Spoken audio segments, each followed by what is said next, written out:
Howdy. How are you? Yeah, good, thank you. Can't complain. Can't complain. Surviving. How has quarantine been treating you? Do you know what? I think I'm borderline struggling with obesity and diabetes at the minute. Every day I tell myself, Joe, what? I don't want to peak too early because I could be training for ages, and then this is the sort of kidology I'm hitting myself with not to train. I don't want to peak too early, and now I've looked round and I look like him off a Little Britain with the bald head and Matt Lucas. that's him. So are you training? What's the setup at home? Do you have like a bag? Do you have My someone you can setup train is with? looking after my little daughter and just enjoying a bit of family time. But I'm genuinely going to start this week. I'm just going to start fat burning, runs, the things that I hate doing, a bit of strength and conditioning. Like, I don't really need to be taught how to box, if I'm honest with you. So it's like obviously you can always learn things, but like I want to be fit. So when I go back in, I don't have to worry about getting fit and then like trying to pick stuff up. Do you know what I mean? Do you miss the kind of gym life, like the atmosphere that's at the gym? Terribly. Like I miss my Mm. trainer like so much. Like I feel like a lost kid. Like, but to be fair, like I'm always quite a laughy, jokey person anyway. So like it's just it's like a very good environment for me to be in because nobody takes anything I say personally. Do you know what I mean? So I can just Yes. I'm constantly on the wind up in there, and it's good. It's all good. It's all good fun in Josh's gym. Is like just meeting up with the boys, Well, apart from the beer and I nuts. think mentally for fighters, like because so many fighters start at such a young age, it's kind of like being in the gym and being around your coaches and teammates, sort of like conditioned into you, isn't it?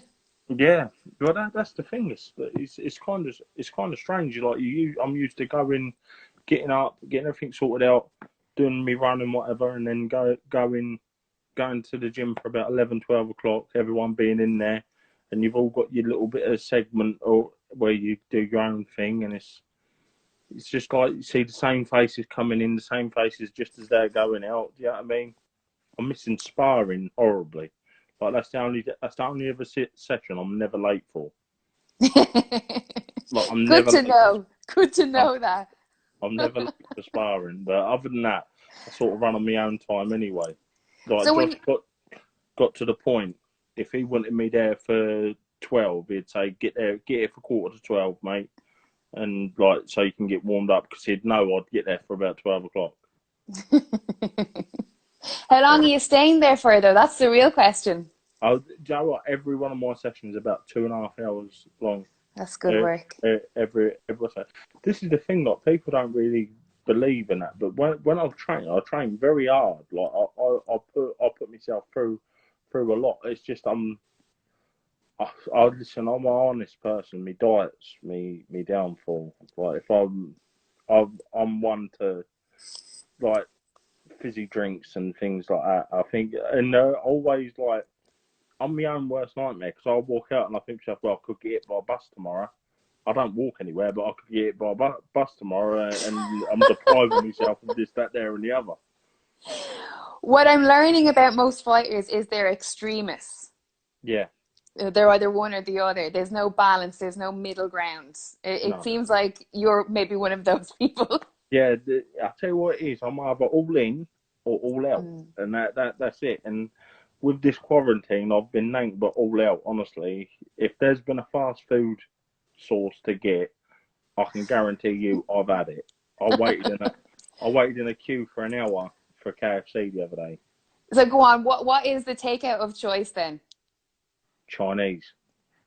I love a Chinese. I do love or an Indian. I like an Okay, I'll Indian. give you Indian. I don't mind an Indian.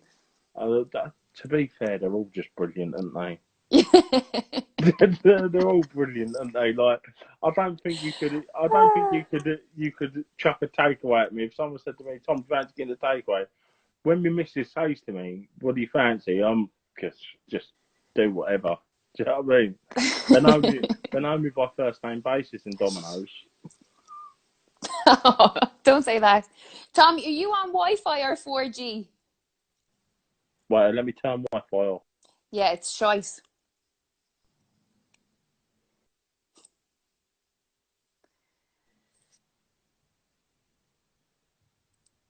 Hello, Are you there? I'm back. I'm Perfect. on You're back. 4G. Great. Great stuff. Glad to hear it.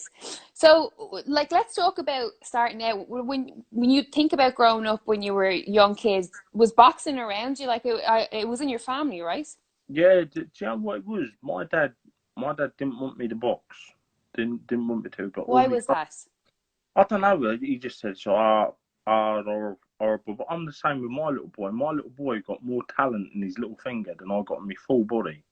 Like he's unbelievable. And I'm like, son, listen, go kick a ball. Like, but I'll tell you what. He said like you don't need that in your life. You don't go and kick a ball, son. Do you know what I mean? But I kept on, Hmm. like I went on, because all my cousins were going and everything. I said, come on, let me go. And then my granddad started taking me once a week. Then like I started doing all right, and I wear the punch in the nose quite well. So like to be honest with you, my old amateur coach took to me because I was hearty, not because I Mm. was talented or anything. It's just because I just didn't know that word quit. I didn't know that word give up. If someone hit me with a chair, I'd try and hit them with a chair and a table. Like so, it's just one of them things. I was talking to someone today outside a shop who used to take his boy there. I said, Dad, like them times there are the literal. They're the times of your life, like the Mm. friends that you made and everything, and like going to competitions up and down the go. And I said, I'd like the money in a pot that my dad spent on subs, diesel, taking me up and down the country, watching me box, getting hotels, like every night. When I was in championships, it was every night you'd train, and it's times that you'll never ever forget. But I'm not too sure that I want to go for it. I don't think I can watch my little boy have a scrap. If I'm honest with you. Really, from what angle? Because you wouldn't want to see him get hit, or it would just be too nerve-wracking. Do you know what it is? I know everything that goes into having a fight and how personal it is, and like what you're Mm. going through. And I like that. Even though I go on like you wouldn't think that anything at all bothers me. I just walk out like I'm walking to the shop. But I know what you're going for. I don't think or even hearing another like you hear some parents shouting if they shouted something bad about my kid, I'd be scuffling with someone. Yeah, I mean like I would. So it's just like I don't think I don't know. Listen, I can't keep telling him no. And I took him to a gym Mm. and he had a spar and whatever, and he done very well against a kid that was carded and had belts. And he's only ever played a belt with me on the pads and been in. Don't be wrong, he's been around boxing his natural born life. I used to find him punching gas bottles when he was 2 years old. But I don't know. I think it's just one of the things I'm just gonna have to suck up and let him enjoy it and while he can. Do you know what I mean? Yeah, He's, because what if he's meant to be a boxer? What if he's a future world champion? You know? well, his words to me was he's got it in his head that he's not going to be any other weight than heavyweight. He's going to be 6 foot. Because I'm 6'6", he wants to be 6'7", 6'8". Right? And he reckons that he said to me, he said, I was thinking, Dad, he said, just as Daniel Dubois is finishing his career, I'll be starting mine. He said, no, I'll get him back for you. What Yeah, was I your mean, response? I said, son, I think me and you round him with club hammers wouldn't stop him. I said, That was a very, very accurate response. I said, we'll leave him be. I said, I'll let him have that victory. Don't worry. I said, I'll let him win. Don't worry, son. But when you think about your own dad and him not wanting you to go into boxing, was there ever a moment where that changed? Can you remember where he kind of, says, "I'm Dad, sorry, I shouldn't have said that to you," or, "I'm me glad dad, that you did go into it"? like once my dad got into it, my dad was like that pushy parent, not pushy parent, but like if you're gonna do it, you're gonna do it properly. He'd wake me up Yeah. in the morning because I was too young to go running by myself where we were. He'd ride a bike behind me and like make sure that I'd done everything properly. Wouldn't let me mum cook for me, like to make weight and that. Don't be wrong, my dad's cookery skills weren't great, but then I decided to walk away from boxing for a while, walk away from it, and he made me go and live with my granny. He's So like, what was your reason for stopping, and how old were you at that time? I just reached 17, 18 years old, and I just wanted to, like, I'd been in boxing all the time, and like me turning professional was an absolute fluke, like an absolute fluke. If you was, I was at a party, but I weren't even at the party. One of my friends, well, obviously, I think everyone knows what sort of background I come from, and my mate was having a fair fight with someone. Yeah. I went to referee it. So I've got up out of bed about 1 o'clock in the morning, went to referee this fight, resulted in me getting stuck into it. I've got the top of my ear bit off. Right, which ear is it? It's that one there. You can see the little bit of it gone there. Oh yeah. Yeah. Just as I felt the teeth, I started pulling away, but he nipped me. Oh. And then I was training to have a fair couple of smacks outside, and Graham L saw me and said, "Listen, what are you doing?" Like that. I said, well, me get fat as a pig. Says, so getting fit, I'm having a fight in 6 weeks. Like that. I said, "Do you want to train me, yes or no?" So like that's literally how the conversation went. He said, "I'll train you." He said, "But listen, don't train for that nonsense." He said, train. He said, have a proper go at it. He said, "I remember you as an amateur." He said, "You were good kid." And then next thing I know, 6 weeks later, I'm in some nightclub having my professional debut against a guy called Rolando Cessna, who What a I was story. scared to death of. I've walked out, this man's loaded of tattoos, stomach like a washing board, but no good saying he weren't worth 50 pence. Like, he was not worth 50 pence, God love him.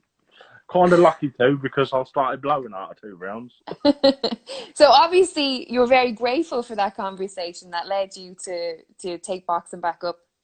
Yeah, do you know what was it? The crazy thing was, it was when boxing was on ITV4, and that's when it was. And I was looking, and I thought to myself, none of these can't do anything that I can't do.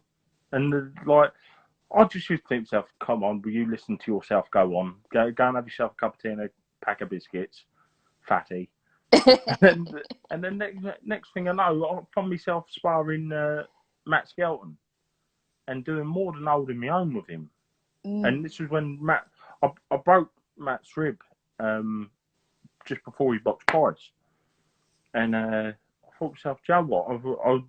I might be onto something here. And Joe, what? I'm very grateful. But that's why, because of how I come into it, I look at myself very much as an overachiever. Like, because I didn't start off. I was saying this morning, I said, I remember going to amateur shows and boys saying what I'm going to do when I turn pro, I'm going to do. They all had these big ideas and whatever. Not me. I was saying I'm going to get myself a truck and go out chopping trees down and whatever. And I'm the only one that ever went and done anything. I've boxed on some of the biggest shows in the world. Don't be wrong, I ain't got the results I want, but I've thought the best talent that is coming through. In my opinion, I don't think I've embarrassed myself at all like that, but it is what it is. But now is a time where I feel like I owe it to the people that put the time in when I was a youngster, like my old man and that. I feel like it's time for me to go and achieve what I'm capable of achieving, and stop biting off more than I can chew, and mix at levels where I'm comfortable at. Because British and, don't be wrong, Dubois so say British level, but I think we can all agree that he's past British level. Yes. But British domestic level, like, I find comfortable. Like, people that keep upsetting the boundary cuts and whatever, like Kamil Sakalowski, he knocked Lucas Brown down. A million people and one thought that he was unlucky not to get the decision. No disrespect to Kamil, because I got all the time in the world with him. I played with him when I boxed him, toyed about with him. Josh Sanderson stopped him.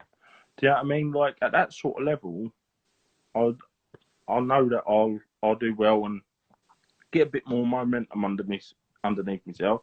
So I keep fighting these monsters because it's painful. So I watched an interview with, I think you discussed it with Umar, I think at IFL during the week, and you said, there was a quote where you said, you need to be safe from yourself sometimes. I generally do. And I've had arguments with coaches. Like, generally, like, if somebody says Tom, the only coach I never argued with him was Ben. And I don't know why, because I don't think no more Ben than I do Josh. Do you know what I mean? But it's like, if Ben just had a way of just saying something and he'd make you see sense. Whereas if someone tells me, if you told me, Tom, don't touch that, I guarantee you before this ended, I'd touch it 2 or 3 times, because I just can't help myself. But it's just in me nature. And it's the same as someone says, Tom, don't fight him. I say, right, and we'll fight him. So I'm taking that as you telling me, yeah, let's go do it. And then I got to the point, I said, listen, you either jump on the plane with me or don't. I'm going to Saudi Arabia and I'm having a fight. So that's how it is. I've got 3 young children. I can't say no to that money. Yeah, I hear you. So you're obviously aware of it. Now they were kind of in this time where everyone has a little bit of space and time to reflect and to change and to kind of approach, when the events are back, with a new zest for life or whatever it might be. So if you're aware of that with yourself, then how do you change that, or what are the changes that you're going to try and implement going To be forward? honest with you, as things are, I wouldn't change a fight that I've taken. There ain't been one fight where I wouldn't have taken it. It ain't like that. At least I can say, if my career ended tomorrow and I never boxed ever again, I could say I fought the best there was about, and I genuinely knew my level. I come out of boxing, I didn't dodge nobody, I never turned a fight down, and I weren't always out looking for an easy fight. My record don't mean no more than flying in the air to me. I know what fights are winnable. I know what fights I'm up against it. Even though I might be talking smack to someone or building things up, people don't really understand. That's how I get my work. That's how I make sure that my children are fed, and that, because I'll be honest with you, I'm a labourer at best. Do you know what I mean? So I don't want that to get confused for someone who ain't got no ambition or haven't got any passion for the sport. I love boxing. I've got pretty much my adult life to it. But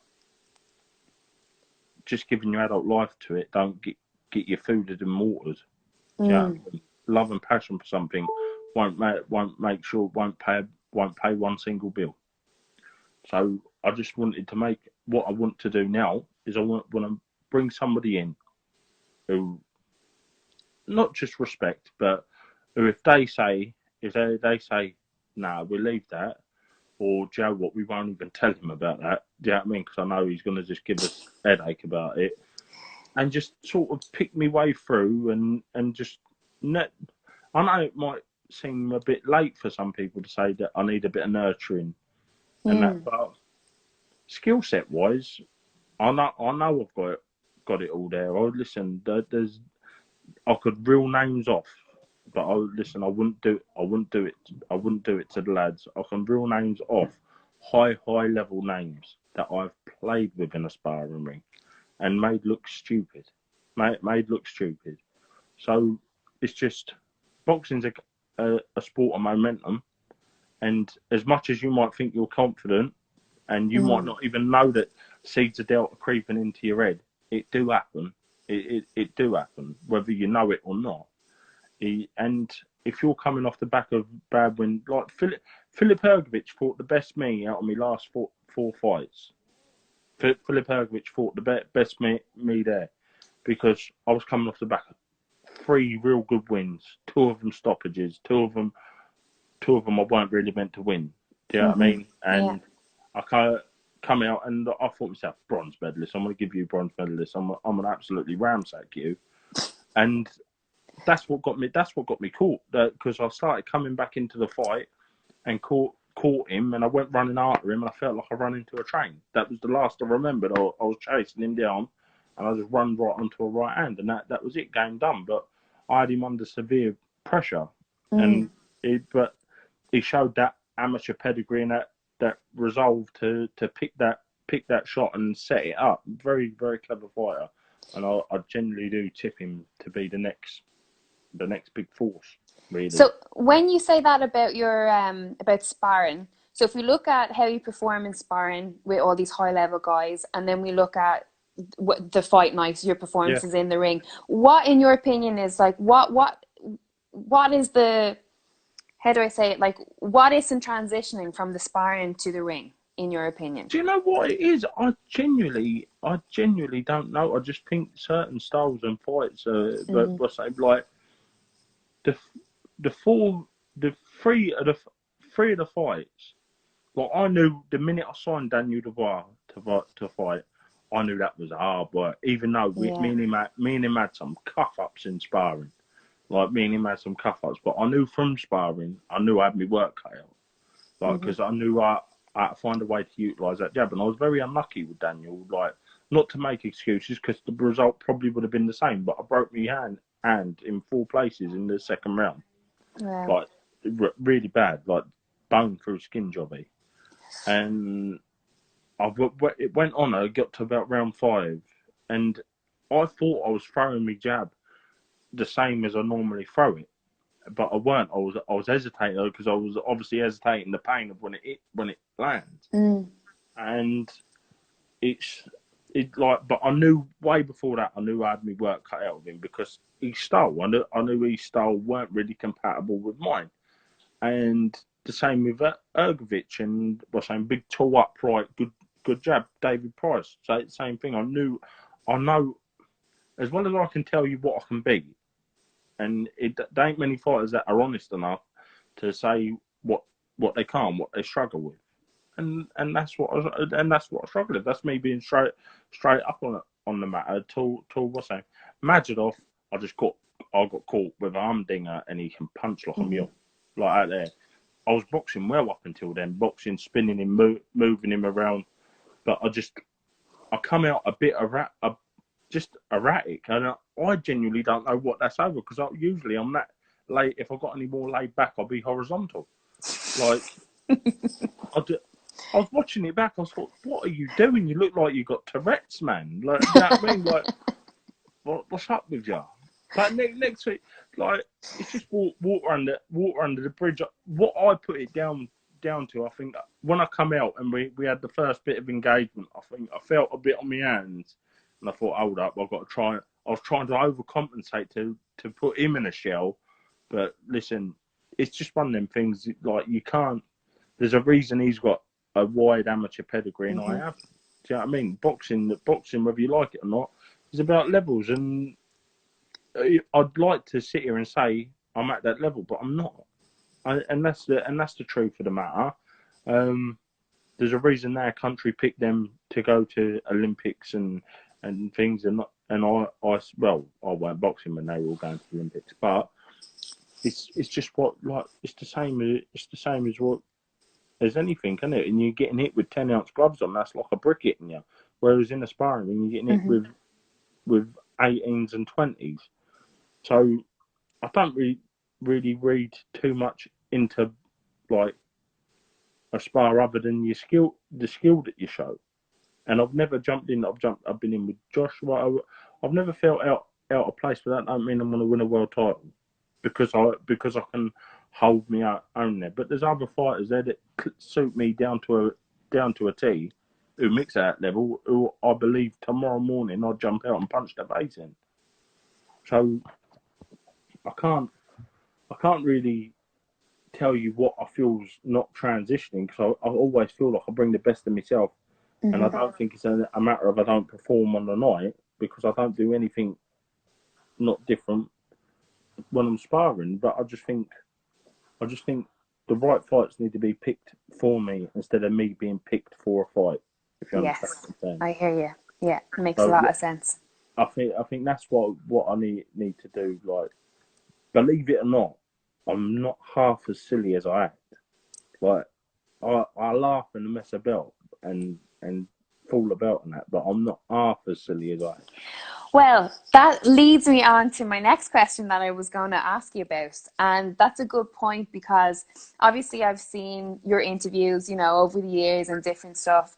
And I watched the interview that you done with Coogan IFL about the Traveller documentary that was out a couple of weeks ago. And I thought that you spoke very well and very eloquently on it. And you made some very good points on it. And I thought you showed a side of your character that we don't always get to see. And I remember watching and I was like, I'd love to see you do stuff like that more, because I think we need more people, especially in boxing with your background, to talk Yeah, about it. Do you know? yeah. And this is the thing, and this is the thing with travellers on a whole. They don't like to they don't like to. They're very secretive people. Mm. But if people don't know what's what's rubbing them up the wrong way, how is things meant to be corrected? If people don't speak Mm-hmm. up, how is someone meant to do something's wrong? Do you know what I mean? The same as Yes. same as if a kid's getting bullied at school. If you don't tell no one, how is anyone meant to know that he's getting bullied? Mm-hmm. And yeah, like there's certain things that do touch on me the right way, and I just thought to myself, Joe, what? I run Coogan about doing that. I said, Coog, please, just let me get Mm-hmm. something off my chest, because it genuinely sit, and it got to me, because like, look, I genuinely do believe, I believe there's good and bad in all walks of life, in Mm-hmm. all colours of skin. We've all got the same blood running through our veins, no matter what. Listen, I can walk and show you I can walk and show you 1,000 lovely, beautiful travelling people, and I can probably go and show you 500 or 1,000 or just as many arseholes. But I can also Mm-hmm. do that. I can also do that in all walks and cultures. Like I've got Jewish friends. I've got Jewish friends, black friends, Chinese friends. In me, woman's half Indian. Like race do not mean nothing to me. Me, woman's half Indian. Like it don't make no odds. If you're proper and you're genuine, then I will be nothing but genuine back to you. Mm-hmm. And what I don't like to see is, because it's just an easy thing, and I know there was a lot of video editing going on in that thing. You can see. Listen, I'm a master at editing videos, so I know that when a video's been edited, do you know what I mean? Like, I spend most of my spare time making videos to wind people up, right? So it's literally like, when you see stuff, just get, like, and the way they went about the whole process, it was a witch hunt, and Mm-hmm. it wouldn't have been accepted on anybody else. And what I was trying to get across to Coogan, I said, like, if Channel 4 would have done that about anybody else, there would have been rounds and rounds of people queuing outside of Channel 4 studios, like, demanding something done, and or no apology or something or other. But this is the dumbness and the ignorance of travelling people. They're too proud. Oh, I'm not going to stand up there like an idiot. Mm. I'm gonna I'm not letting anything bother me. Let them get off. Do you know what I mean? But Yeah. that ain't the way to get things solved. That's not the way to make sure that stuff ain't accepted and all right. Sometimes being quiet ain't the way to get an issue resolved. It's Mm-hmm. got to be done. And I said, look, I said, if they went through every prison, every category A unit for mass murderers and rapists and child molesters, I'm pretty sure you wouldn't find any, or maybe one or two, compared to the thousands of Mm-hmm. other races you'll find in there. Do you know what I Mm-hmm. mean? Listen, don't be wrong. What the people were doing on there, if they were travellers, then that is bad. But what I'd like to know, because they ain't no scared. Like, I don't think I'm any different colour than you. I don't think I've got a sign on me saying what I am. Yeah. So what I wanted to know is, they took CCTV. They're a traveller. That Yeah. 100%. Yes. That's him there. Because I'll be honest with you, if there was a hazardous sign on his back, I failed to see it. So I don't know. Listen, it's just one of them things. It's bigotry. I was getting a bit sensitive about it, but I No, I don't don't know. think so. I think you were totally right. And you, like I said, you spoke very well about it. And I think, as you know, like, I have lots of traveler friends. Obviously, like, the traveler community is it has so much heritage in Ireland, not Yeah. only in other countries in the world, but you know, I've interviewed an Irish actor called John Connors, who's a traveller, and you know, I've had him on my podcast, and he's spoken really openly about the same thing that you have. And I think it's like, you, as someone who's like, you know, what you guys would call settled, you want to be able to support other members of your community in any way that you can. So that's why I always like to talk about it and to bring it up, because we That's need what I to know mean. what we can do to support you as well, you know? Yeah, like it's like I said to I was saying to somebody, what was it? Was it on a podcast, or I'm not sure if it was just on a live jobby. I said, what the thing is, I said, my life don't change none from it. It don't make no difference. I'm still going to go and do my job. It ain't going to affect my job. But the thing is, there's young lads just passed the test, got newborn babies, going out to get work, knocking on doors. Now people see them coming. It's hard enough for them to get their living as it is. They pretty much go away because you're going to rob us. Also, things like that. Parents telling the little children that now I can preach from this here. It's not a very nice thing when you're told as a child that another kid ain't allowed to play with you because of what you are. And it's things like that what will rub off because of that. I don't think they understand that the damage gets done from trying to educate people on something that's happened bad.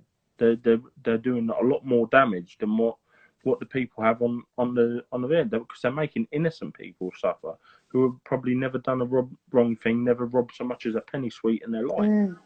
And how it's just listen, there's only one way to put it, and it's accepted racism, isn't it? That's it. And I'm pretty sure if they looked at the majority of terrorism attacks in the certain parts of the country or certain parts of the world, they come from Muslim people. If the majority of them come from Muslim people, I'm pretty sure Channel 4 wouldn't be allowed to make a TV program on it. Because that would be impolitically correct. But it's not impolitically correct for them to make a program about crimes happening in a certain part of the country which have a number of travelling camps in it. But what they fail to realise is you won't very rarely find a council travelling camp in a nice area, because people don't want their properties devalued and so on and so forth. So they're already in downtrodden, crime-ridden places. So the numbers that they were pulling weren't, the crime rate weren't nothing to do with the travellers. They're just already in a crime-ridden area. Do you know what I mean? So it's just, listen, I could go on all day and a month of Sundays about Channel 4 and whatever not. And if I thought it'd do any good, I'd go and chain myself outside there. I probably could do I'd like you to chain yourself up there anyway. I think that'd be great TV. Yeah, just chain myself up there. Well, the thing is, I'm so punchy, I'd get there and forget why I was there. Well, listen, I'm glad that you spoke out about it anyway, because it's an important topic. And so anytime you want to talk about it, you're welcome to come on here and do so. So while we were chatting earlier today, everyone has an opportunity to send in some questions. So I'm going to have a look at the question box now, see what everyone wants to ask Tom Little. Let me have a look. So Traveller Boxers TV, would you welcome a fight against Danny Williams or a rematch with Dominic Akinlad? Oh, how do I say that? Akinlad? Akinlada. Yeah. I'd welcome a rematch with Dominic in a heartbeat. Dominic's a friend of mine, but I would. The thing with Danny Williams is, I grew up watching Danny. Like, he was like one of the he was the main face. He was a household name in British boxing, and I wouldn't really want not sully my name, because it'd be a brilliant thing to have the man that beat Tyson on your record, but in the same sense, I just feel like I've got more respect for him and what he achieved as to do that. Because let's have it right, everybody know you've not beat the real Danny Williams. I've beat a man old enough to be my granddad. But it's one of them things. I know he's still working and whatever not, and if I'm honest, I would try to get something else sorted. If they come to me with him as an opponent, I'd say, listen, can we not do something else? If it came to it and they made a fight, then obviously I'd have to do it. But it wouldn't really be something that I'd go out hunting for or looking for, because he's like one of my idols in boxing. Do you know what I mean? And like like I'd love to fight him in his prime. I'd love to fight him in his prime. That'd be a dream come true. But I've got more respect for him in British boxing. If I don't know if I'm getting it across properly. I don't know. You knock yourself too much, Tom Little. You're great at talking. You're great at getting your point across. Yeah, I just think I'd rather swerve it and leave him with his legacy and have it tainted by me. There you go. Brilliant answer. Let's have a look and see. Fabio Wardley has asked, who is the prettiest boxer in the world and why is it him? He's you know what? I'm going to have to exclude myself out of that. But I reckon... Who do I reckon? I reckon Alexander Usyk is the best. I shouldn't be laughing.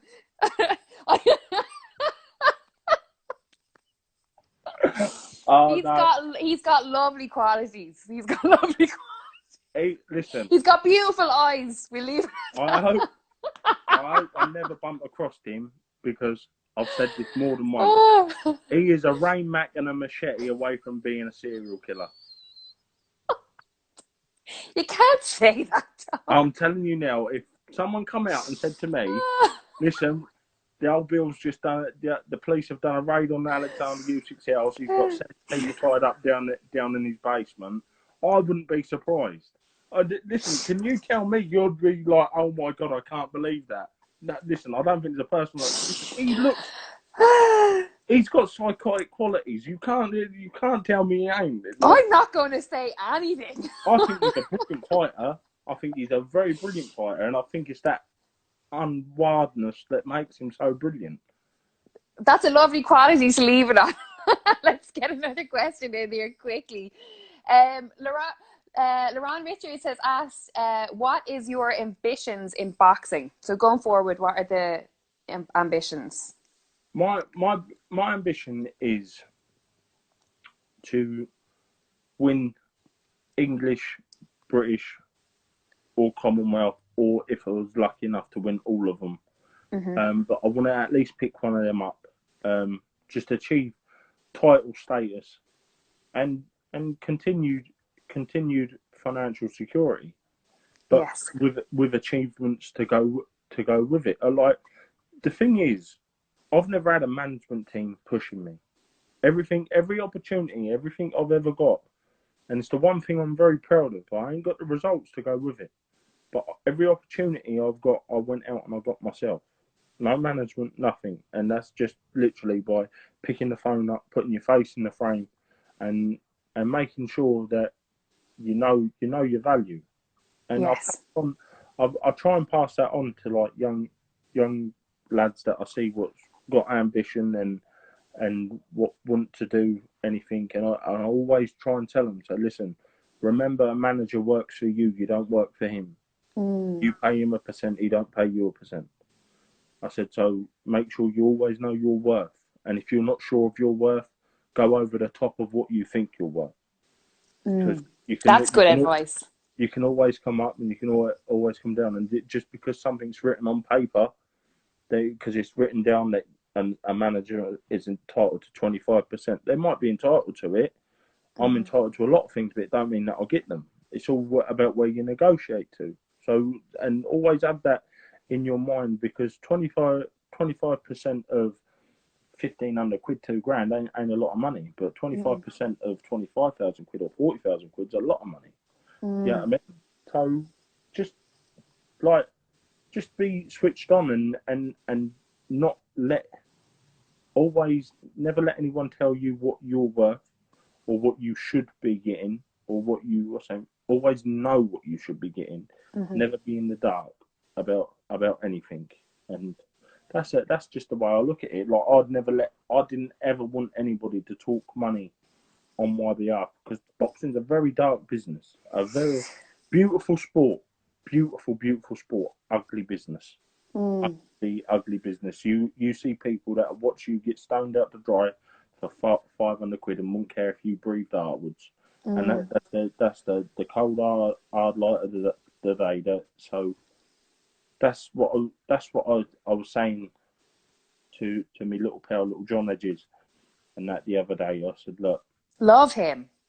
listen, I watched him at a boxing show. I went to Harlow to a boxing show, and I watched this kid. I thought, listen, he's got a, you know, when you just look at something and like he's got star quality. Like you Yes. like you look at He's it. got the X factor. Yeah, before he even walked to the ring, I thought that boy, I bet he can fight. Do you know what I mean? Good looking boy. Yeah. Like well spoken, well mannered, and can fight like a horse kicking. And there's no two words about it. Genuinely, like you can see the minute he put his hands up, you could see why he's won national title after national title. And I put something up. I said, listen, he's one to watch. I thought he was a lot younger than what he was because he's proper baby faced. Yeah. And I put something up about him. And next thing, like Sam was ringing me, asking me about him and whatever. I said, listen, I said, I'm telling you now. I said, if he don't win a world title, I said, or fight for one, or whatever. I said, whoever's got him's done their job wrong. I said, because he's everything that nobody wants in front of him. 6'5", southpaw, can fight, can box, like, and he's a cameraman or woman's dream. Like he is, like, because he can talk. He's not arrogant, but he's not too shy. Do you know what I mean? He's the perfect balance. If you like, genuinely, I think I found Sam a gem. But listen, to be honest with you, somebody only would have found him anyway. Like it was a legit. Like I've not done anything brilliant by discovering him. Like I've not gone into some slum and found him. It was it. Listen, his name was going to pop up somewhere sooner or later. He's a promoter's dream, that's for sure. Oh, mate, I'm telling you now, whoever signs him, whether it be an American, whether it be, which I hope it don't go down that route. I hope one of them don't get hold of him because you see the odd American promoter picking up like a one of our amateur talents, and you never do see the best of them, I don't think.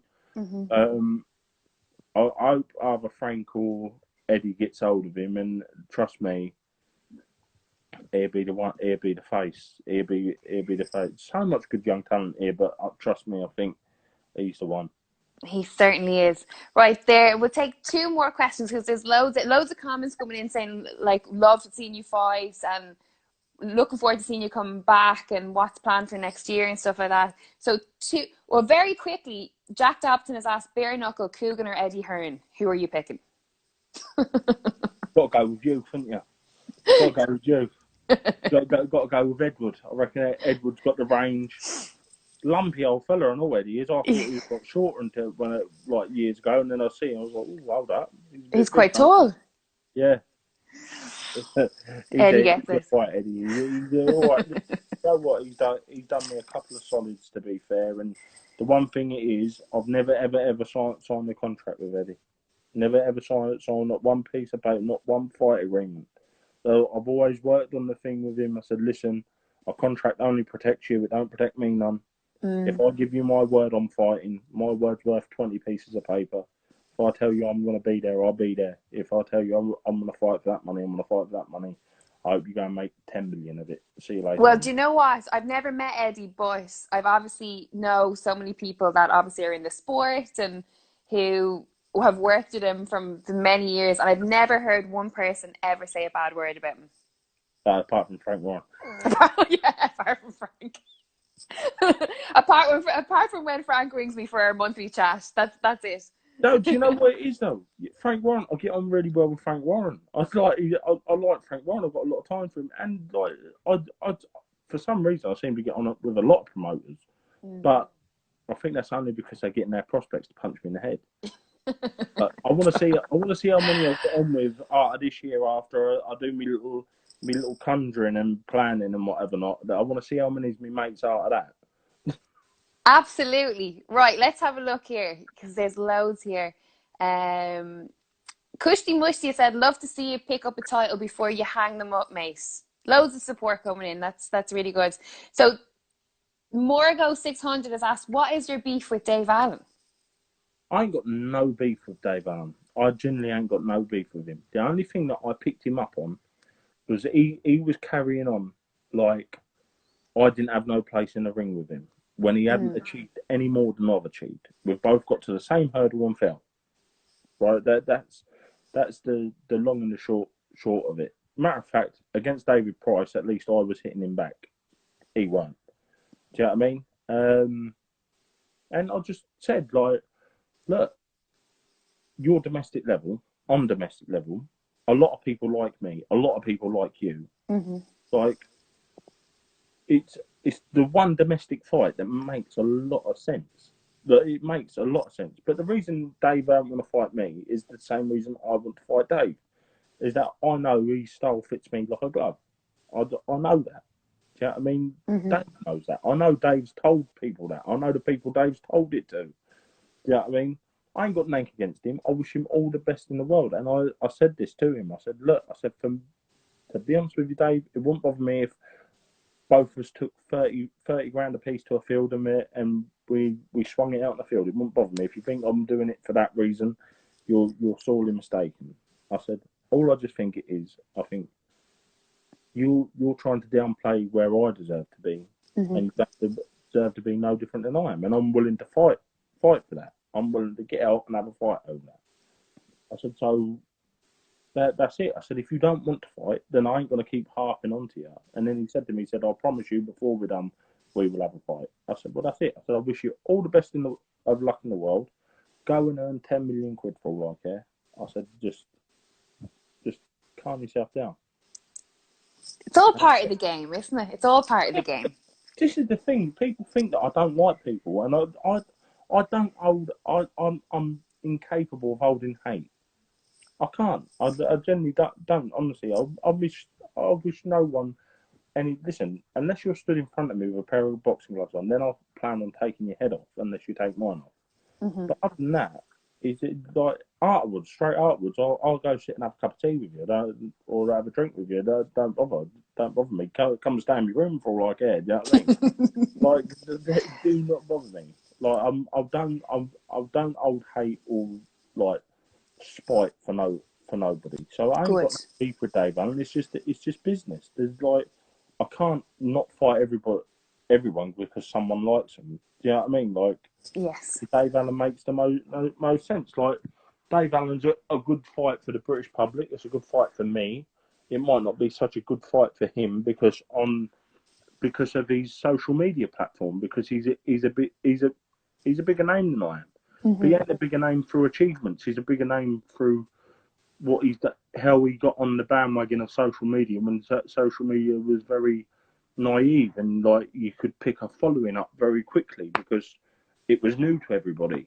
Do you know what I mean? Like, come on, let's not be silly. Like, I know what it is. While he was fiddling about with Twitter, I was tapping 2 scaffold planks trying to make a laptop.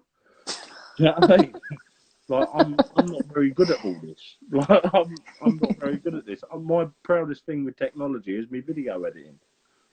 You're very good at that. So 5 stars. Okay, very, very last question because I've taken up way too much of your time. I must say, I love your nail polish. Do you know what? That was my daughter. That was 2 years old. She done that. I wasn't letting you get away with that. Listen, Blue's your colour. But it goes well with the eyes.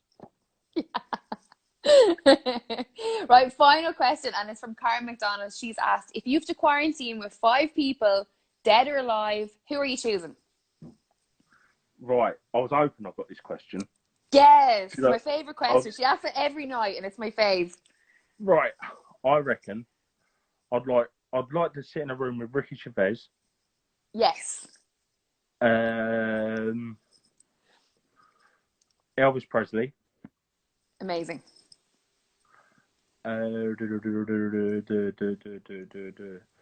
John Candy. Oh, love John Candy. And Marilyn Monroe, because I'd like to look at her. You one more. Oh, one more. Yeah.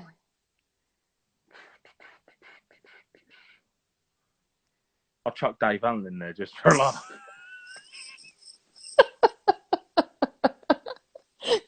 That's a good house. That's a good house. Bring your gloves with you. Do you know what? I wouldn't. Do you know what I want to do? Is I want to play him at chess. Do you know what? He loves a game of Cluedo, so you might get him at a game of that. Yeah. I'd like to play him at chess. I'm very good at chess. Really? Yeah, well, who knows? Maybe after boxing, you could go into like the national chess championships. I'm not that good. I'm not that good. I'm good at playing kids who don't know how to play. I'm good at drafts. That's about it. Oh yeah, granddad taught me to play drafts. Well, listen, Tom, thank you so much for the time. I really appreciate it. Thank you very much. That was a great chat. And hopefully it won't be too long before we see you back in there. But hopefully July time, hopefully. Brilliant. Good stuff. Look forward to it. God bless. I'll see you later on. Talk to you soon. Thank you very much. Bye.